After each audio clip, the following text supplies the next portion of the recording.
Hi there guys, I want to show you in this video how to use the grease pencil tool to create multiples.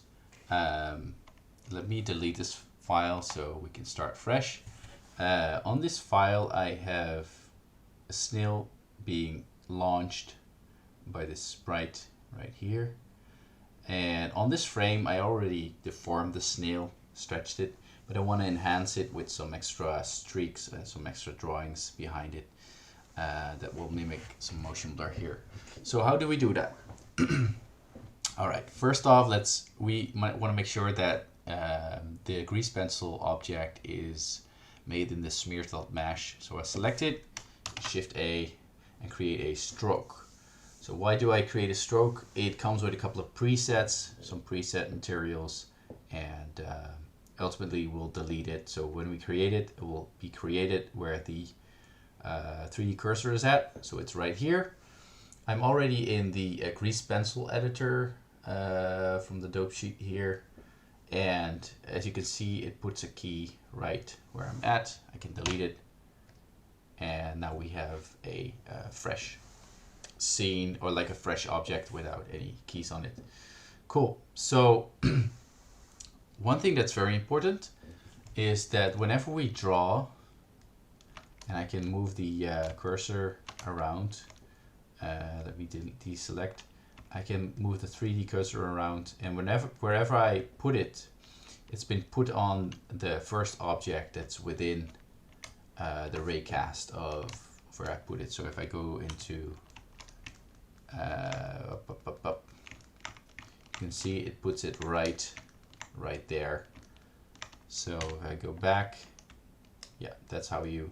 And that's very important because wherever we draw, we want to make sure that it's as close as possible from the object that we're making the smears or multiples from.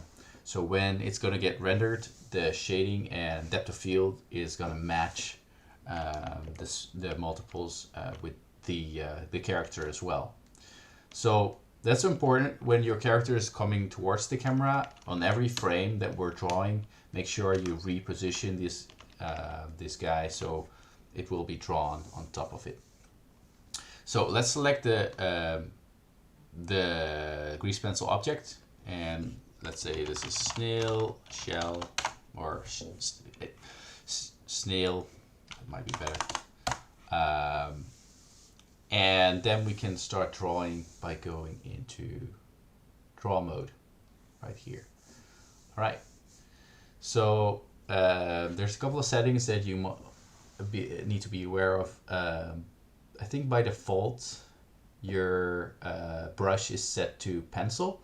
You want to make sure it's set to ink pen, so this way it will give you solid colors and will represent the final result when it's converted to mesh. So that's to ink pen. Then there are a couple of preset colors here. We'll dive into that in a second.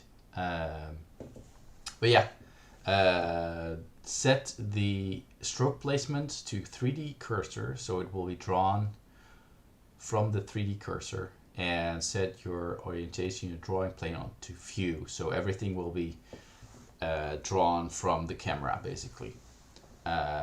This, you make sure it's turned off, otherwise you get very distorted drawings.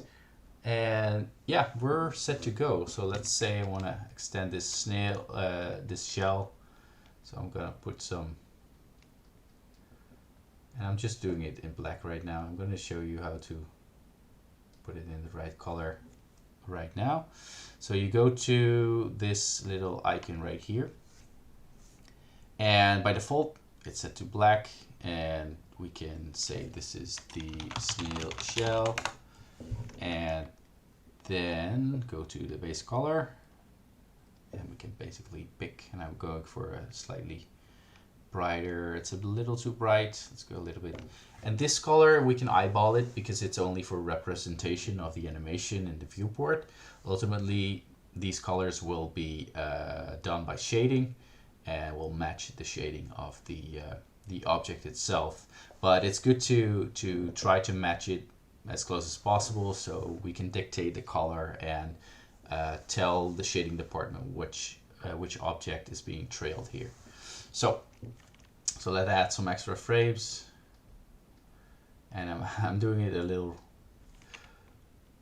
fast right now, so don't judge my drawings here. So maybe another one here, and I'm just trailing it for this particular moment. So now I want to make an extra color, and this one will be just a snail, just to trail this tail like that. The eyes as well. It's a little unclear on that frame, but hey, you can adjust it whenever you'd like. And actually, get rid of this.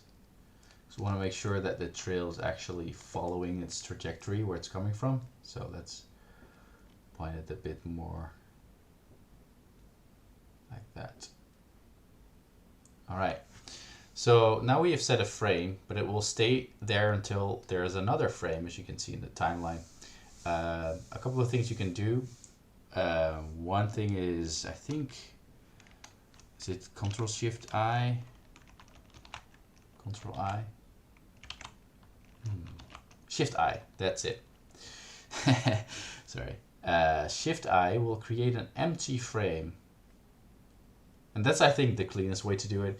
I used to just draw outside of the canvas, so outside of the frame, draw another, just a little dot, and it will create an extra keyframe. But Shift-I is the cleanest way to do it. So now when we shoot this guy, we only see it for one frame.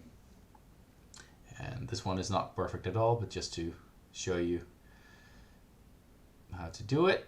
All right, so perfect. So let's go in 3D view and take a look at the object. And as you can see, it's right where I want it to be. Of course, it's drawn from the camera's perspective, but at least it's in the right zone where it's being in the same focus as the object itself. So that's very important to have that set there. All right, so one last thing, whenever we are done with our drawings, we can basically, we need to put the object into the output folder, same as all of the characters.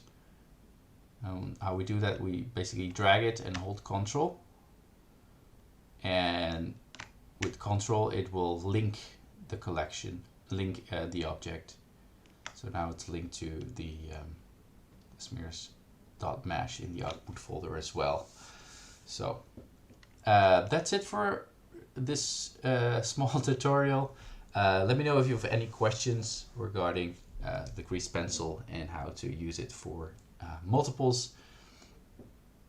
There is a style guide on where and when to use multiples, and where you can look that up. But yeah, thanks guys.